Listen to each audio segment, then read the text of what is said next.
Welcome back, everyone. Well, yesterday I did part one with my guest, Bob Turner, who is the chair of the Charter Review Commission here in Saratoga Springs. And we were just running out of time, and there's just a lot more that we wanted to cover. So, welcome back. Thank you for having me. I think you were here 2 minutes ago for part one, weren't you? Okay, part two. At any rate, we left off with discussing how to get the most qualified people to serve in city government. And the existing form of government that we have, the commission form of government, there are some pluses and minuses to this. And the interviews that you did and the surveys that you conducted pointed out one very prominent fact about this, right? Mm-hmm. And tell us about that. That there's a really kind of shrinking pool of people who can actually serve on the city council. I think John Frank put it best that under this current form, you either have to be rich, retired, or crazy to run for public office. And he even said that if he knew what was involved, he never would have run. Yeah. And what's the reason for that, though, Bob? The challenge, again, if you're the city commissioner, you have a full-time deputy who's in charge of running the day-to-day operations of the city. Right. But the expectations and the time that are necessary to do the job well, it just makes it far more than a part-time basis. I mean, we talked to people and they said they were coming in at 6 or 7 in the morning, working till 9, then sprinting off to their job, maybe coming back for lunch, and then coming back at 5 and working into the night and coming in on the weekends. Yeah. And there's not a lot of people who really can do that. Sure. Now, we spoke to a couple of mayors in other communities, and one of them, the mayor of Canandaigua, said that her city council members put about 8 to 10 hours a week on the job. Now, 8 to 10 hours a week is doable for someone who's got a full-time job in a way that, say, 30 to 40 hours a week that many of our current city commissioners are doing. What form of government issue? They have the council manager form of government. They have the council manager. And I'm going to cycle back on that in case you missed part one. We're talking about 3 possible forms of government here. The commission form of government, which is the current one we have, which very few cities in the state have, by the way, right? I think you mentioned one other in the country. The other is a second one is a council-mayor form of government where you have a very strong city council, but someone is hired to run the day-to-day. If that's, I'm breezing through this kind of quickly. And the third one is the one that we're probably most familiar with, which is a strong mayor form of government, which is an executive branch, pretty much the way we understand democracy to work. Now, when you also talk to these people, if there was a different form of government, did that pool of qualified candidates increase? Sure. So we asked people, could you run under the commission form of government? And then we asked, what if you could, would you run for the city council to be a part-time legislator, and described what the responsibilities were. Mm-hmm. And one of the things was that out of our 240 people, 160 people said, yes, I have the skills and experience and education necessary to do that job. So just right off the top, there's a far larger pool of potential talent who could do that.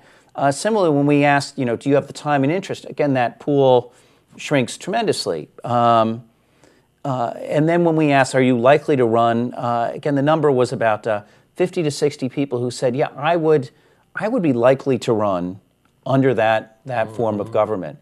And so, if you think about it from the perspective of either of the party chairs, when they go around knocking on doors trying to find people to run for office. Sure.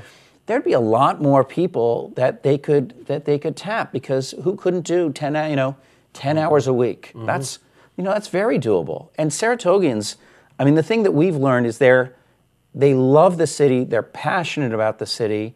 I mean, there is a nonprofit and a group for almost every possible cause. That's right. And I would love to do a better job of tapping that. Mm-hmm. Now, one other thing that you did that I thought was really smart, but a real nice outreach, was you also sent a survey to everyone who currently works at City Hall. I think the number currently is around 400 people. Now, did you get the results from that back yet, or are you fielding it? The survey is still being fielded. Okay, all right. And when you get that back, that'll tell you more about the day-to-day functioning, where those issues, potential problems will arise there, right? Right. And one of the things that we were really interested in about how do conflicts between the commissioners affect how well the city functions? Sure, of course. what we're really interested in talking to people are finding out the people who have to work with people in the other silos, the other departments.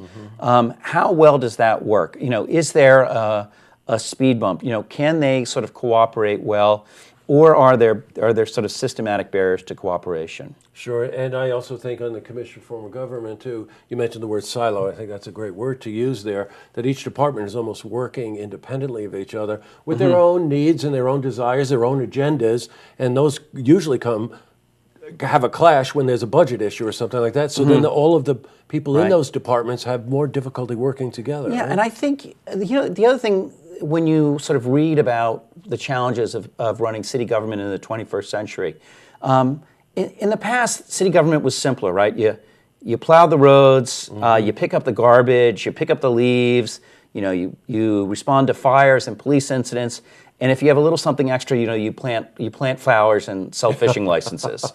But that our expectations for the 21st century are growing. People expect, we live in an era of like Uber and Airbnb. Like, I want information right now. Instant gratification. I want government on demand. So our expectations are ratcheting up.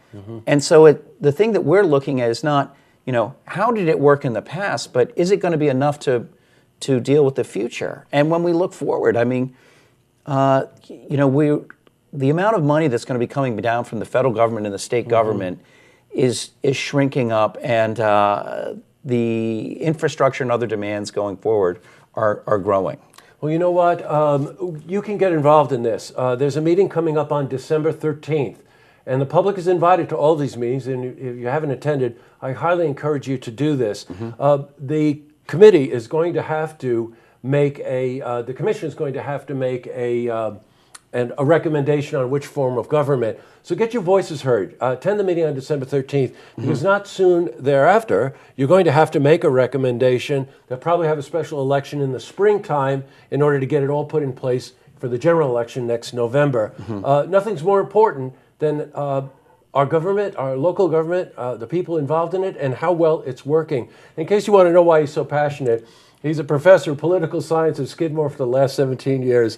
Boy, you like this subject, I'll tell you. I love this. I've taught, when I moved to Saratoga Springs, I remember having a meeting with Ken Klotz, and he said, do you know anything about the commission form of government? And I said, no, and I've been studying it, and I've taught 4 or 5 classes now on this form of government, and I'm passionate about Saratoga and passionate about Saratoga Springs politics. Well, Bob, it's great to have you in. We're going to be following this all the way through. We'll probably do some forums on it. I think we'll do a Beyond the Headlines with Mike Lenz, with some of the people involved with the commission. And thank you, Bob. Thanks very much for coming in. Thank you very much for having me. I'll note we also have a website that you can find. All of our meetings are streamed live on the city website. And all of the minutes of our meetings, all of the reports that we've been reading, all the studies we've been looking at, they're all on our website as well, so voters can inform and educate themselves. And we also have a 15-minute public comment period at the beginning of all of our meetings if people want to contribute. Careful what you wish for. If you've ever seen any of the city council meetings. Okay, thank you, Bob. Thank you. To see this interview again, you can head to our website, looktvonline.com.